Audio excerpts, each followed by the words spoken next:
Okay, so this is going to be part 5 of the series that we began a couple of weeks ago, wherein we're trying to do an honest investigation of the Torah, and we say Torah, we mean written and oral Torah, to examine a little bit of the evidence to see for ourselves answers to a very important question, and that is, who's the author? Like I've said before, I'll say it again, it's a question of vital importance to us to know who authored the Torah. If it's the Word of God, then it is not up to us to amend it. We don't have the ability to impose upon the Torah what we want it to say. We are beholden to it.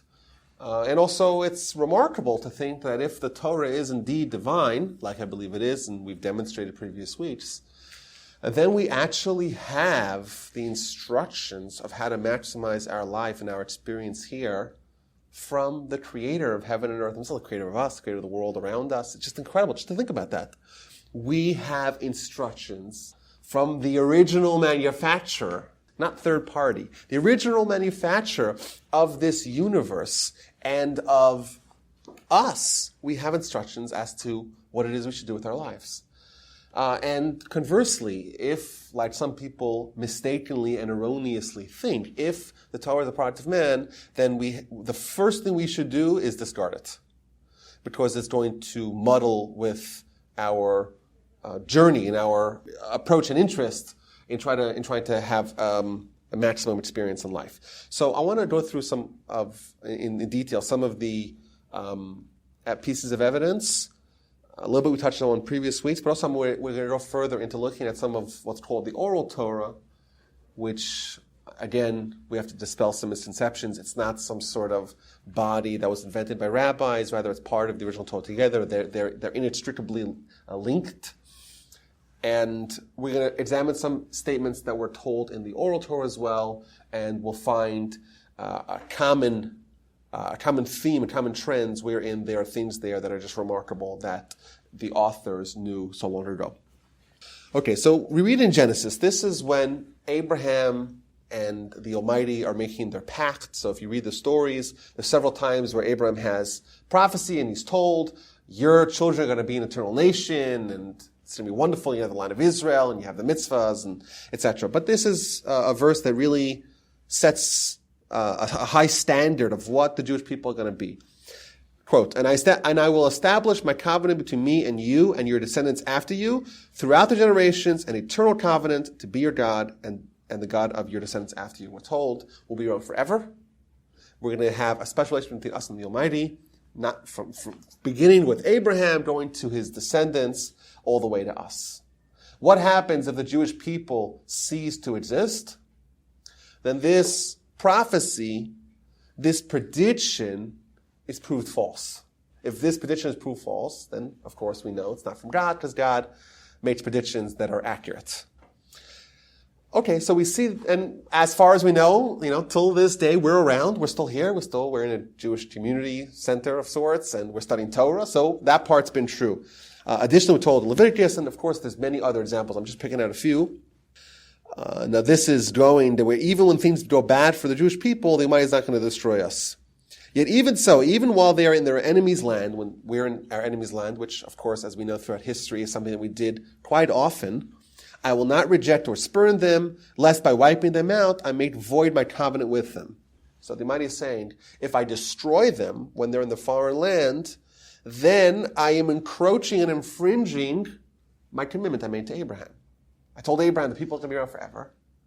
And if I destroy them, well, I'm going against my word. For I am their God, I will remember them because of the covenant I made with their forefathers, whom I brought out of the land of Egypt under the very eyes of the Gentiles, so that I might be their God. So we're told very clear in the Torah, this is 2 examples, there's many other examples. Certainly if you look at the books of the prophets as well, even though it's not quite our subject right now, you'll find many examples of the fact that we are predicted to be an eternal nation. Now, to be an eternal nation in itself is not such it's still a rare phenomenon out of all the nations in history that have lived. It's kind of rare because nations come and go, even empires that are very mighty and span a tremendous amount of land and territory and resources and influence. They usually peak and then they start to recede. But the idea of a nation that's been around for as long as history can remember is in itself is fairly unique, but we're not the only ones. The Chinese arguably, they've been around for as long as history remembers. The Arabs in some iteration or another have been around for a very long time. One could argue that the Indians as well, Indians, not the baseball team and not the American Indians, the Indians in India as well. However, what you'll notice is that they all share commonalities. Number one, they have either tremendous numbers, which would contribute to being around forever, because if you're so big, it's hard to be drowned out. It's hard to have your influence muffled because you're so much, you have so many more people, the population is so much bigger, and thus you'll drown out any voices or any influences that will try to diminish your power. But also, you'll find that there's going to be large amounts of stability. You'll have isolation, like the Chinese and the Indians. They're in isolation. They don't really interact so much. Well, of course they do, but over the course of thousands of years, relatively less encounters with other cultures and other countries, and they have language and borders and stuff like that. However, the Jewish people are a nation that is not large in number. We're still very small. We're 0.02% of the population. It's really insignificant, right? One of every 500 people is Jewish in the world. And that's number one. And number two, we've been bouncing around the globe for so long. We start with our forefathers in Egypt. You get back to Israel and you think things are wonderful, then, well, no, they're not so wonderful, because here comes the Assyrians, and here comes the Babylonians, and here comes the Persians, and here comes the Greeks, and all the offshoots of the Greeks, and the Macedonians, and the Ptolemies, and the Seleucids, and of course, the Romans, and the Byzantines, and the Ottomans, and the Arabs, the unforgettable, the Muslims in the 7th century. We are bouncing around everywhere. We go to Europe. We settled down in Spain with a couple hundred years of prosperity. We kicked out of Spain, kicked out of Portugal, kicked out of France, kicked out of England, kicked out of Germany different times. Italy, we had trouble. Turkey, we had trouble. We are around this whole place, yet we maintain our identity as a nation. Not only just being part of a nation, we retain the fact that we are connected to our forefathers and to the mission that they began. We see throughout our history that the conditions for us to dissipate as a nation were in place. We weren't so mighty. We didn't share common language. We certainly didn't share common culture. We were scattered throughout the globe. Yet, remarkably, the prediction that the document that we are trying to examine today, the prediction that it makes indeed came true. All the factors that should have ushered in our extinction were in place. We were small. We were itinerant all around the world. We were hated. We didn't have what kept us as a nation. And we see a prediction that all came true. Not only that, and this is also fact, we are right now back in Israel. There's 6 million Jews right now as we speak living in Israel. That phenomenon is unprecedented throughout human history, wherein you have a nation that is exiled from its land, and it comes back to reclaim it and reestablish a homeland in that land years after its dispersal. In fact, it happened twice.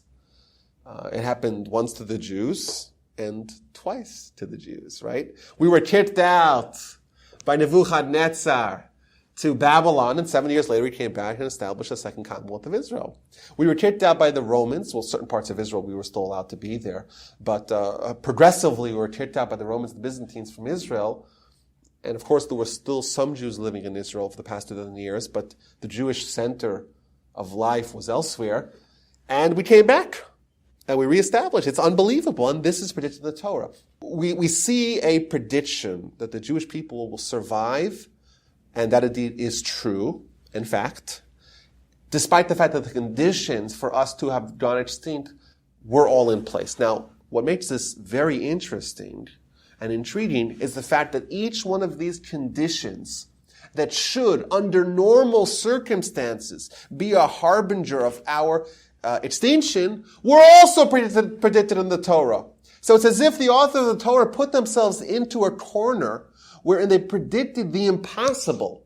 They predicted that we'll survive, despite predicting accurately that we'll be small in number, we'll be hated, we'll be scattered, and we'll come back to the land of Israel. So let's go through these one by one here. For example, let's read in the book of Deuteronomy. You will be torn from the land with which you're about to occupy. So Moshe is bringing the Jewish people, we're on the doorstep of the land of Israel. We're about to go in. And Moshe is warning them that there's going to come a point in time where you're going to be kicked out of the land. And God shall scatter you among all the peoples from one end of the earth to the other. And there you will serve other gods of wood and stone, whom you and your forefathers have not known. Among those nations you shall find no repose, not a foot of ground to stand upon, for there the Lord will give you an anguished heart and wasted eyes and a dismayed spirit. This is from Deuteronomy, from Devarim, chapter 28. Once again, we're predicted on this that we'll be scattered throughout the world. As we demonstrated prior, this is indeed true. You name a place in the world, we were there. We spent time there. There was 100 years of Jewish life, at least that we were there. We flourished. We kicked out, and the cycle continues. Another verse. This is from Deuteronomy chapter 29. And Hashem removed them from upon their soil with anger or with wrath and with great fury, and he cast them to another land as this very day. So we're about to go in the land of Israel. Moshe is telling the Jewish people, prediction before these events happened, you are going to be kicked out of the land. And by the way, those people who have doubts as to when this book was written, everyone agrees that the Torah preceded, certainly we have copies of the Torah that are 2,300 years old. So clearly these all preceded the second expulsion of the Jewish people from the land of Israel. So you say, maybe it was written afterwards. And now almost everyone agrees that it preceded the first expulsion. But it certainly preceded the second expulsion. So this is fact that these predictions happened before the events that they describe to have happened. And the question we really have to ask ourselves, is it possible for a human to get so lucky and to be so foolish yet so genius at the same time? To be foolish, to paint themselves or to put themselves into a corner wherein making predictions and standing out on a limb to write that we'll be an eternal nation, despite all the fact that history may throw us a curveball. But not only that, to accurately predict every curveball that it will throw at us. Additionally, and I said this prior, we're told, and you shall remain few in number, whereas you can become as numerous as the stars of the heaven, because you did not obey the voice of the Lord your God. We're told that the Jewish people will be small in number. Indeed, we know from the times of the Romans, during the height of the Roman Empire, the Jewish people numbered about 10% of the Roman Empire, somewhere between 4 and 10 million, depending on which count you believe in. Now we're 14 million? The rate of growth in sheer numbers and population has been very paltry. How is it that that fact indeed is true? And we're told that's such in the Torah. Again, this is also from Deuteronomy chapter 4. God will scatter you among the nations. Once again, we're predicted that we will be cast throughout every nation of the world.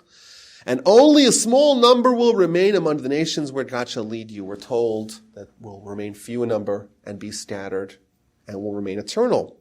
Now, perhaps the secret is that the Jewish people were so clever and were so charismatic and so beloved that every place we got, the people respected our privacy.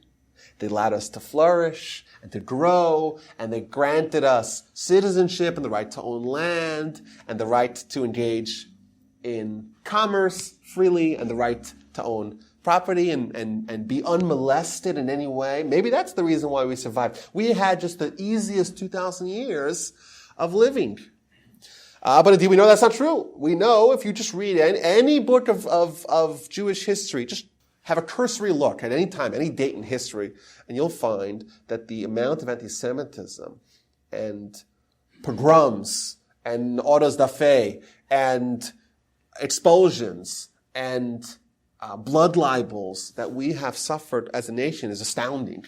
The amount of little towns and little villages and even big cities that were destroyed and thousands and millions slaughtered, it's unimaginable. This tiny little nation, 0.02% of the world's population, suffered the worst genocide in all of human history less than 100 years ago. It's astounding. in modern times, when humans are sophisticated and there's progress. We're getting better. We're developing as a species. We're evolving to become higher, more sophisticated, less primitive. And that's where we suffered. Our nation suffered the worst genocide in all of human history. In any history, any century you pick out, you'll find horrific acts of Jew hatred, no matter where you are. It could be Poland, it could be Lithuania, it could be Ukraine, it could be certainly Spain and Portugal and wherever it is. You point the place and I'll find, read about the history. Anti-Semitism, what's that going to do? That's going to push us to try to lessen it, to mitigate it, to try to find a way to make life more tolerable. Well, how exciting is it to live as a Jew and to be proud of the Jewish heritage and the Jewish mission and destiny when you know that you're being hated because of that? Yet we see the Jewish people are flourishing and surviving and just being able to have the wherewithal to exist and to be around today, despite the fact that the anti-Semitism itself is also foretold in the Torah. We read this again, but we're going to be cast to other nations and we will live in constant suspense and stand in dread both day and night, never sure of your existence. In the morning you will say, would that it would be evening. In the evening you say, would that be morning. For the dread of your heart that your heart must feel and the sight of your eyes must see. We're also told as follows, and this is once again a remarkable description of fact that we know today. The Lord your God, this is from Deuteronomy chapter 30, will undo your captivity and have compassion upon you, and will return and gather you from all the nations amongst whom the Lord your God has scattered you. If your outcasts will be at the utmost parts of heaven, from there will the Lord your God gather you, and from there he will fetch you. And the Lord your God will bring you into the land which your forefathers possessed, and you will possess it, and he will do you good and multiply you more than your fathers. We're told in the Torah, in a document that is thousands of years old, that the Jewish people will come back to Israel, and they will be gathered in from all the places that we were scattered to, reestablish a homeland there. This event is a historical fact, like we said, and the question you have to ask yourself is would it be possible for the author who wrote this at minimum 2,500 years ago to know about events that are in modern times? It's just remarkable. And we talk about Mashiach, right? So I don't want to talk about Mashiach per se here because we're not looking at those predictions right now, even though this seems to dovetail nicely with the Mashiach predictions. But it's hard for us to imagine how is it possible for Mashiach to come and rebuild the Jewish temple on Temple Mount. There's a structure, a gleaming gold structure that has been there since the year 691. It's a long time ago, 1,500 years. Now, to be clear, it was only covered in gold when King Hussein of Jordan sold one of his houses in London and melted 80 kilos of gold to make it gold. But it's right there, and it's in the spot where the Jewish temple will be rebuilt. For us, it's maybe hard for us to imagine how we're going to do it. And the truth is, you know how we're going to do it? Probably with a bulldozer. Just come and take it. How can you get rid of sites that are so old? Well, what happened to the site that was there prior? It was also fairly old. And by the way, what's happening to Islamic sites all across Arabia and Assyria? They're being destroyed by Muslims themselves. But it's hard for us to still imagine that. But if I told you in 1943 that within 5 years, the Gentile countries, all the countries of the world, that get together and vote to re-establish a Jewish homeland in Israel, you would say, I'm smoking something. Really. And we know 5 years later, even 4 years later, 1947, the UN partition plan, where the UN voted to give Israel a state in what was then called Palestine. It's unbelievable. You wouldn't, and certainly if we went 150 years ago, where political Zionism was not yet a thing, you wouldn't possibly imagine that there's going to be a grassroots political movement led by people spanning from being very assimilated to being very observant religious Jews who are going to unite together under the cause of coming back to the land of Israel. You wouldn't believe it, but indeed it happened. Indeed, their dream came to fruition. But the point is that when the Torah makes predictions, we find that it has an uncanny success rate. It's never wrong. It's unbelievable. And yet, even when these predictions are multi-pronged predictions that are each on its own self-contradictory and should rule out the other prediction, logically, yet they all appear in the Torah, and they've been there for as long as we can remember. And we look at the Dead Sea Scrolls that have been preserved for 2,000 years, and they're still there. We haven't just added them in very cleverly post facto. And they're there, and it is remarkable. And to me, we've spent now 5 hours talking about some of the evidence, but really any one of these things onto their own really is eye-opening. And we have to really consider the possibility that it's true. Now, what I'm saying here is that sometimes there's this notion that it's unspoken notion, but yeah, of course God exists. Yeah, of course the Torah is true. But it doesn't really affect me.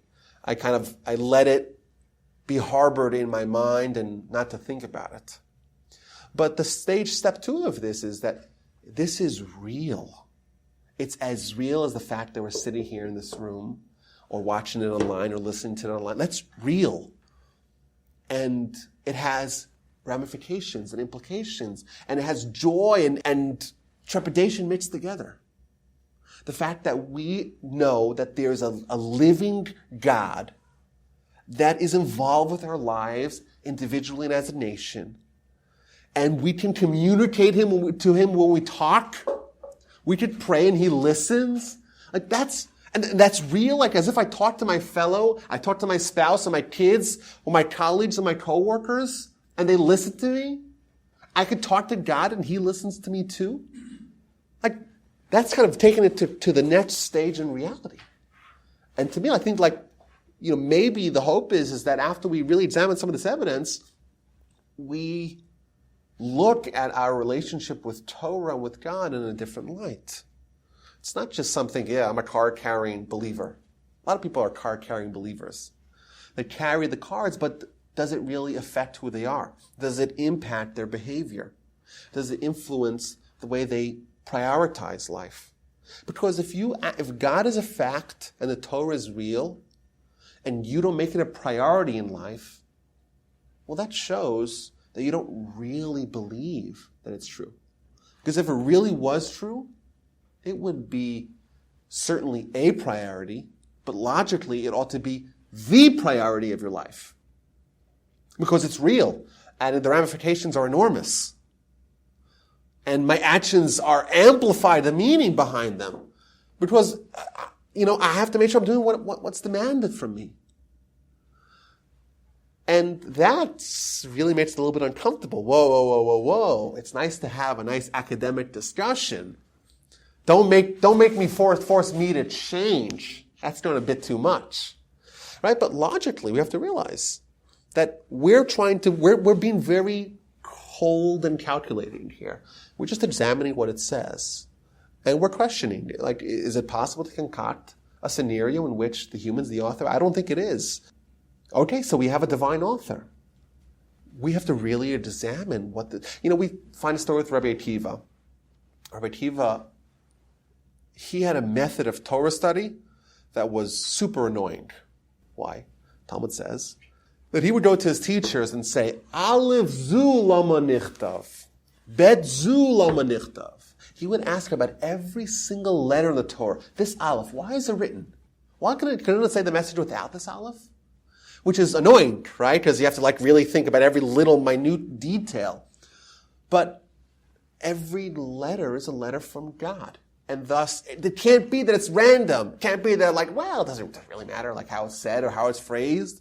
Yeah, obviously it does if it's from God. But to us on our levels, we have to really examine our behavior, our life, but certainly our priorities.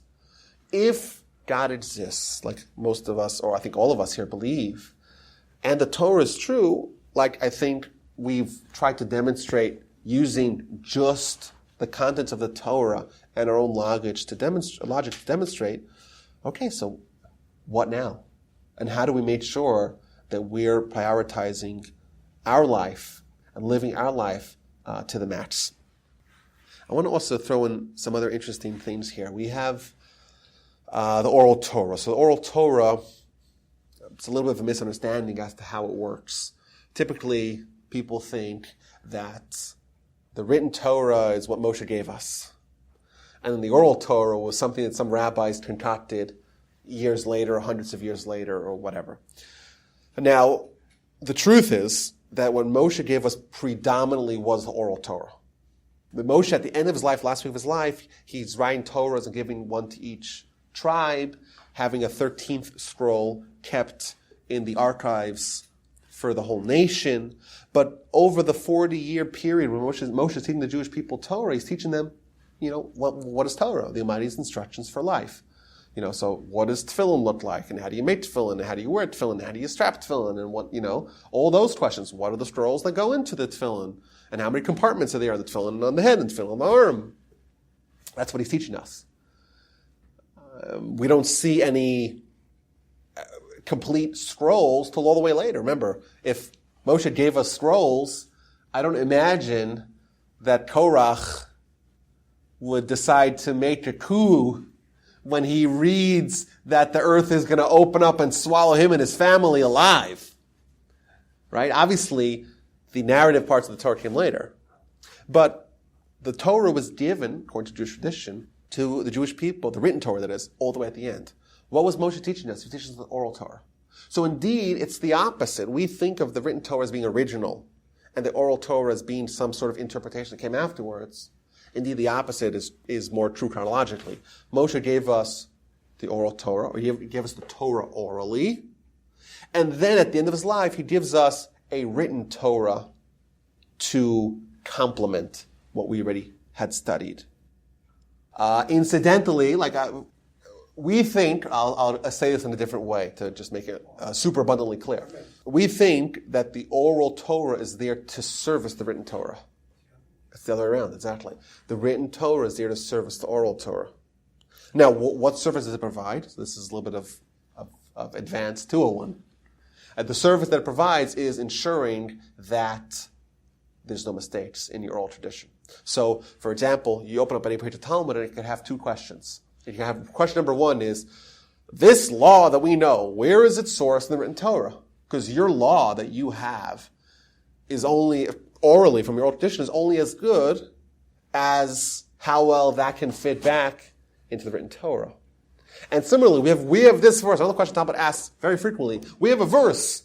Okay, well, let's extrapolate that verse. What's that verse telling us? But the point is that these are complementary. They work together. They're actually both renditions of Torah, one of them in an oral, more fleshed out format, and another one in a more condensed and encrypted format. That's why the laws in the written Torah you can't read them because they're all hidden. They're all in there, but they're hidden, they're encoded.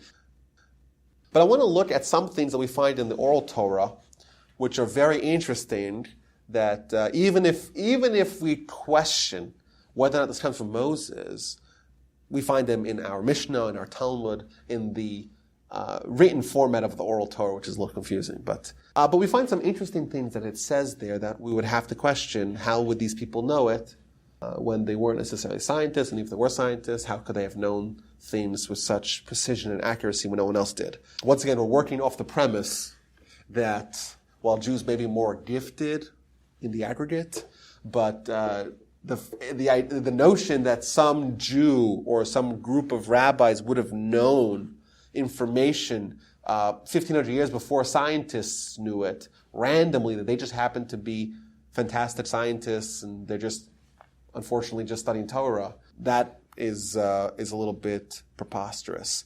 So, for example, hemophilia. So hemophilia is a disease wherein someone who has a problem having blood clots. I think now they have ways to treat it or to ameliorate the severity of it. But either way, the Talmud talks about babies with hemophilia.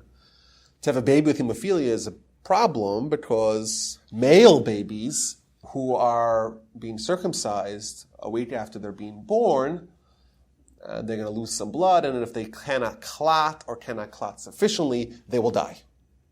Now, hemophilia is a genetic disease. However, says the Talmud, if the mother has multiple kids dying during their circumcision, then a subsequent child is not circumcised. We know we don't have to give up our lives for every mitzvah. So if a child is going to die, God forbid, tragically, by their circumcision, we don't circumcise them. But says the Talmud, if the father has had previous children with hemophilia that died during circumcision, then you don't have to worry about it. But if the mother had had previous children that died because of hemophilia at circumcision, then those children should not be circumcised because they may die. What it's essentially telling us is that the gene that contributes to hemophilia is on the X chromosome. Now, how the rabbis, should they be the originators of this halacha, how would they know that 1,000 years before, 1,500 years before genetics was even studied? How would they know that? It seems remarkable. It's from God. If it's from Moshe, the prophet, from God, okay, then you have your answer. But we have to question, how would this law come into, were they just amazing at keeping track of all this? Maybe, I don't know. I'm saying the point is it raises questions. I think it's interesting. Another law, which you find in oral Torah, is the halacha of a treifa. A treifa, non-kosher food is called treif. Treifa is an animal that has some sort of illness that renders it unfit, unhealthy, and thus treif, not kosher. It could be anything from punctured lungs to lesions to cancers to all sorts of maladies, abrasions and sorts that render it unkosher. And you know what happens when they open up an animal that has tons of cancer? And after they just slaughtered it, you know where they deposit it? They sell it to the non-Jews. That's right. My point is that when you're eating kosher food, that the animal is healthy. But, so the Rambam and the Halacha, the Talmud enumerates dozens of various illnesses that render the animal a treifa, thus saying that it's mortally ill, it's going to die, and therefore it's treifa and it's not kosher. However, the Rambam, the Gemara points out that if the animal is missing a significant chunk of its liver, it's still kosher because the liver regenerates. Somehow, the Talmud knew that the liver is the one, I think there are a few others, but is one of the internal organs that will on its own regenerate. So even if an animal right now does not have a liver that is big enough to suffice for its continued survival over an extended period of time, but it's enough that it will regenerate, and thus over time the liver will get bigger and stronger and will allow for its continuous survival, and thus it's not a treifa. That's just a remarkable little idea that they knew so long ago, when, from my understanding, this was only found out by the rest of the world 1,500 years later, which is pretty interesting. Another example, the exact length of a lunar moon. Of a lunar month, sorry. The Talmud is obsessed with this idea. Jewish law really revolves around the calendar, right? If you don't have a correct calendar, you don't know when Yom Kippur, Rosh Hashanah, Chanukah, Sukkot, Pesach, all these holidays are, you're really handicapped as a religion, certainly as our religion, which places so much emphasis on holidays.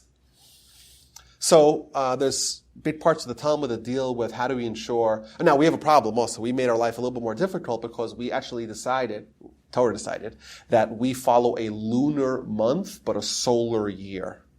Now, this is a little confusing, a little inside baseball, because a lunar month is shorter than a solar month. A solar year is the solar year divided by 12, so we end up with 365 days a year, plus every 4 years, roughly, we add another day. It's kind of simple. It's a little bit more complex than that, but it's fairly simple. We have every year is 365 days, plus 5 hours, plus 48 minutes, plus 45 or 46 seconds, depends who you believe, the NASA or the Encyclopedia Britannica. Either way, we'll round it off as amongst friends, right? Fairly simple. You have about a quarter of a day added every year. You add every 4 years another day, mazel tov. Every 100 years, which is every 25 4 years, you don't add a day to make up for the fact that there's 12 minutes missing, but every 400th year, you do add a day. So it all evens out, basically. But that's fairly simple. Now we have a mitzvah in the Torah that says that we have to celebrate the holiday of Passover in the spring. That tells us that we have to find a way to use a solar year, however, to balance it with a lunar month. Lunar month, how long is a lunar month? So this is what the Talmud says. A lunar month is 29 days, 12 hours, and then no less than 793 chalakim. A chelek is a section of an hour, wherein they take an hour and divide it not into 60 minutes or to 3,600 seconds, rather into 1080. So 1,080 chalakim, which means portions of an hour.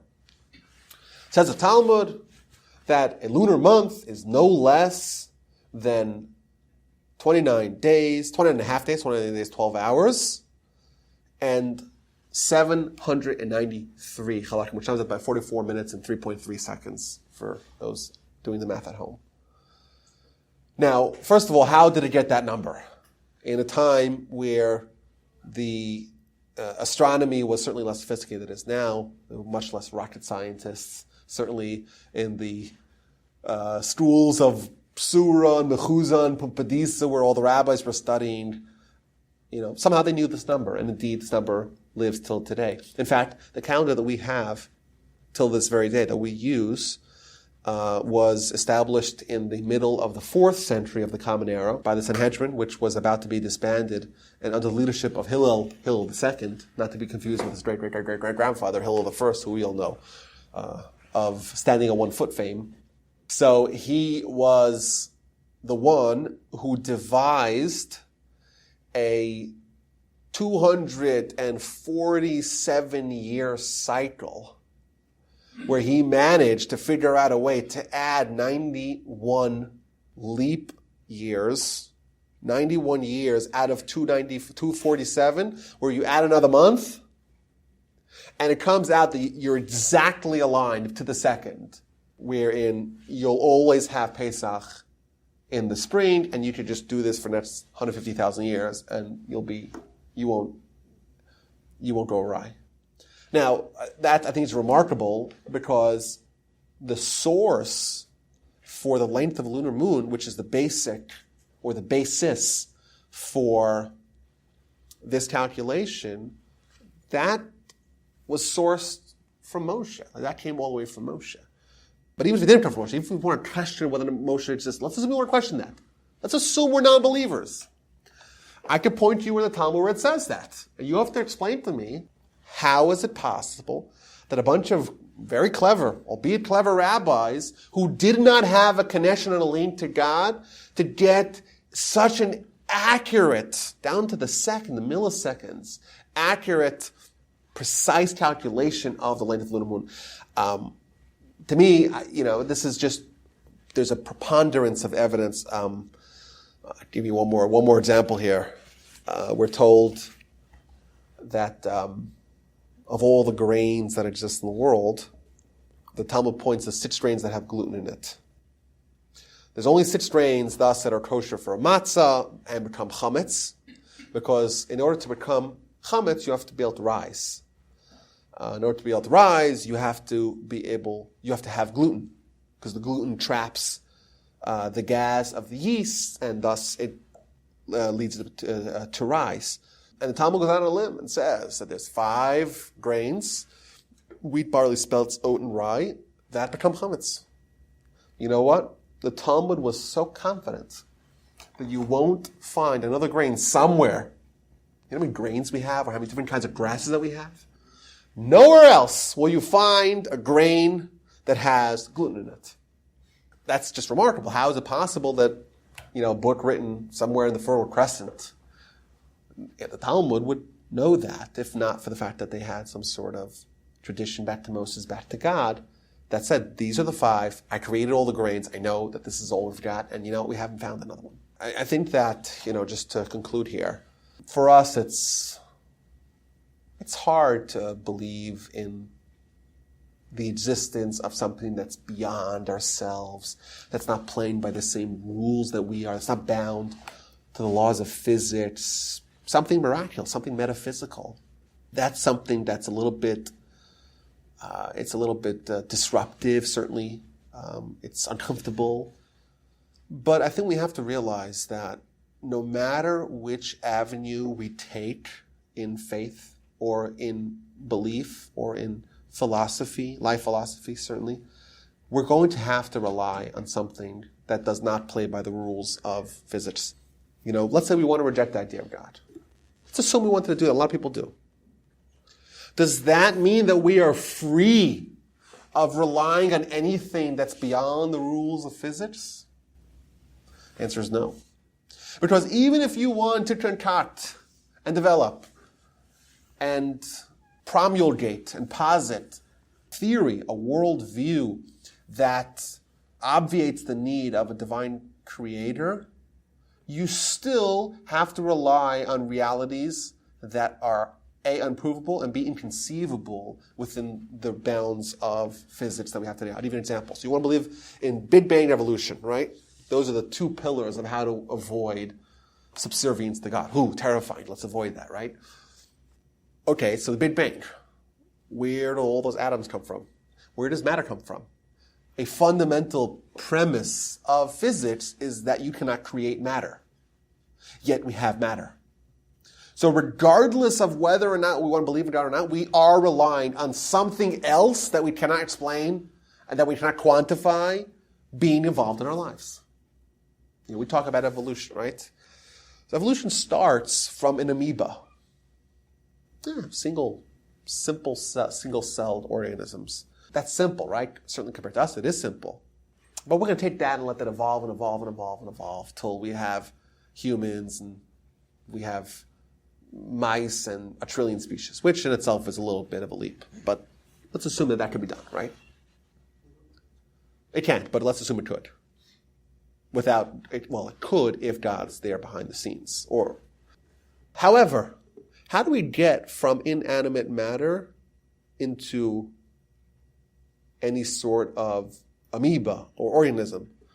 A cell is more complex than anything that humans and all our genius and all our ingenuity and all our engineering have possibly created. If you take all the collected brains and intelligence of all of humanity, not only the ones that are existing today, but the ones that have existed since the time immemorial, past thousands of years, billions of minds all working 24/7, we cannot create a single fly. One fly. You can't. And this world has billions of these kinds of things. The whole thing's preposterous, right? For it to happen on its own. We can't even do one if we tried. Certainly it's not going to happen on its own, right? But even the most basic building block of the organisms and species that we have today, an amoeba, that we can't create on our own. And that cannot happen on its own. And that's even more complex than to take a mouse and turn him into an elephant, which of course is outrageous, but outrageous without God. But to take inanimate matter and make it animate like that, that's impossible. And science doesn't have a way to explain it, and evolution doesn't explain it. We have to rely on a miracle. The point is that we are living in a world wherein the possibility to live life and have a system of beliefs that this includes something metaphysical or something supernatural or something miraculous or something beyond the constraints of our world is impossible. Can't live in such a world. The world does not exist. And the question is, are you going to follow the evidence or are you going to follow your innate agitation with the evidence. But the evidence is overwhelming, and I think it indeed we should hopefully it will aid us in trying to find truth in our lives and trying to have a meaningful and happy life. And I thank you all for coming and listening and watching, and I look forward to seeing you guys next time for a little bit more of the same.